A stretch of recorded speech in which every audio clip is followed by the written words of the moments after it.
the House Select Committee on January 6th has built its case that Donald Trump was at the very center of the Capitol insurrection through a parade of witnesses who are part of the president's own party. They're telling the story through Republicans. Look at them, including, you see there, Attorney General Bill Barr, White House counsel Pat Cipollone, and a former top aide to the White House Chief of Staff Mark Meadows. But there are still other witnesses the committee wants to hear from, like Ginni Thomas, the wife of Supreme Court Justice Clarence Thomas, who has come under scrutiny for her text messages to Trump Chief of Staff Mark Meadows in the aftermath of the 2020 election. Also, for her emails to Arizona state lawmakers that pressured them to overturn Trump's laws. Committee Vice Chair Liz Cheney said this about their efforts to have Ginni Thomas come in and testify. The committee is engaged with her counsel. We certainly hope that she will agree to come in voluntarily, but the committee is fully prepared to contemplate a subpoena if she does not. I hope it doesn't get to that. I hope she will come in voluntarily. Joining us now, Kurt Brdella, an advisor to the DNC and DCCC. So, Kurt, how significant is it, do you think, that the January 6th committee is seriously thinking about subpoenaing Ginni Thomas? Well, I think it says a lot right now, Zerlina, that after all the bravado that we've heard from Ginni Thomas about these proceedings and about her saying she has nothing to hide, that she still hasn't come forward to voluntarily cooperate. People who have nothing to hide, they don't act this way. And so I think the Congresswoman is absolutely right that a subpoena is going to be the next step. They need to demonstrate to the committee that they're doing everything they can to try to get a cooperative, voluntary situation, because I think that they know that if they subpoena Ginni Thomas, Thomas might very well follow in the footsteps of her good friend Steve Bannon and decide not to cooperate, try to obstruct the subpoena, try to not actually comply with a legally issued subpoena from the committee, and end up being held in contempt. And I think the committee is getting ready for that possibility and that confrontation.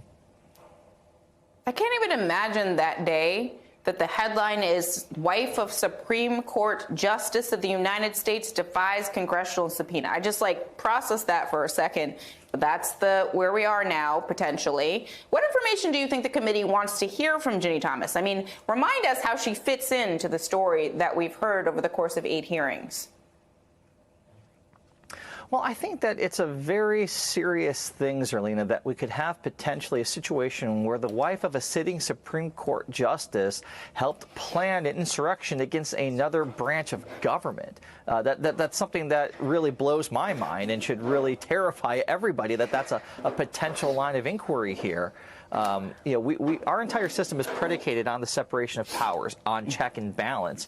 And to have that balance threatened by something like this, and to have potentially a Supreme Court justice and Clarence Thomas completely compromised because of the activities of his wife, all of this really does need to be uncovered for the welfare and health of our democratic institutions. And I think Ginni Thomas is really at central of that. One of the things that we've seen from this committee, Zerlina, is that they don't follow wild goose chases. They aren't just fishing for trying to get something.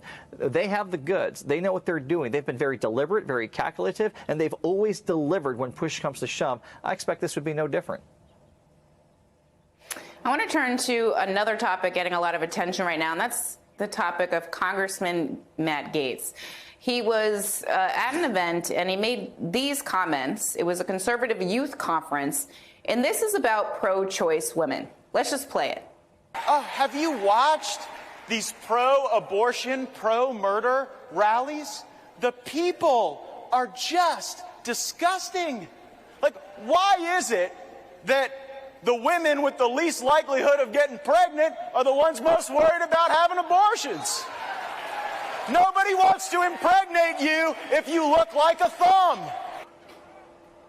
Just want to remind folks that this is actually an old argument about feminists that we're ugly, also that we're not funny. And I always like to remind people I'm feminist and I'm hot and I'm hilarious. So just let's start with that premise. And Kurt, lay out for us your reaction to a sitting congressman who is under investigation, we should add, saying that basically women are ugly. Why are they complaining about not having bodily autonomy? You know, it seems like that the Republican Party is hell-bent on hitting that self-destruct button before the midterm elections. I mean, if you're going out of your way to antagonize the largest constituency of voters in America in women, you're not doing yourselves any favors. Matt Gaetz running his mouth like this is Kevin McCarthy and Mitch McConnell's worst nightmare. And if we get to November of election night and Democrats shock all the pundits and shock all the people who prognosticate about midterms and end up winning, look back to things like this as the reason why Matt Gaetz is writing the next barrage of Democratic Party ads with him running his mouth. And, oh, by the way, it's so rich they want to talk about impregnating women when this is a guy who's under investigation for having relations with underage teenage girls. I don't have anything to say after that. That's just like you just stated facts there. You dropped some knowledge. Talk a little bit about the Republican Party in this moment. I feel like there's a generational shift happening too. The Roe decision basically led to this backlash that we're seeing. We've had members of Congress get arrested. There were many activists that got arrested. But one of the things I noticed in both of those protests was that they were intergenerational. You had AOC and you also had Barbara Lee. You had young activists and you had older activists from the pre-Roe era. Speak to how the Republican Party is missing the fact that these young voters are not having any of this. Yeah, you know, it's so interesting just from a broader standpoint here. You want to talk about something that unites people across all demographics, across all income brackets, across race, gender, religion.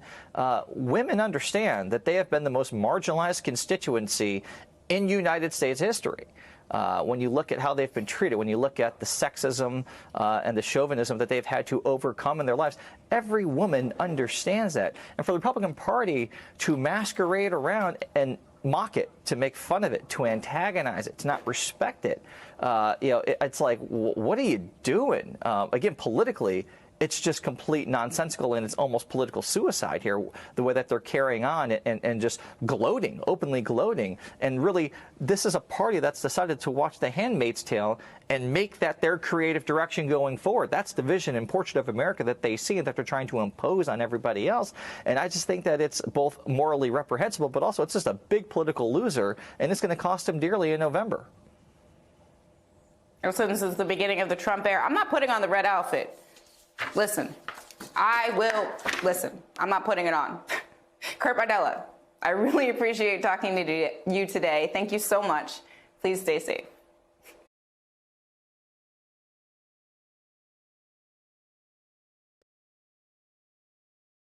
Hi, I'm Zerlina Maxwell. Thanks for checking out our channel on YouTube. You can see more from Zerlina by clicking any of the videos on this screen, and make sure you subscribe below to stay up to date on the day's biggest stories. Thanks for watching.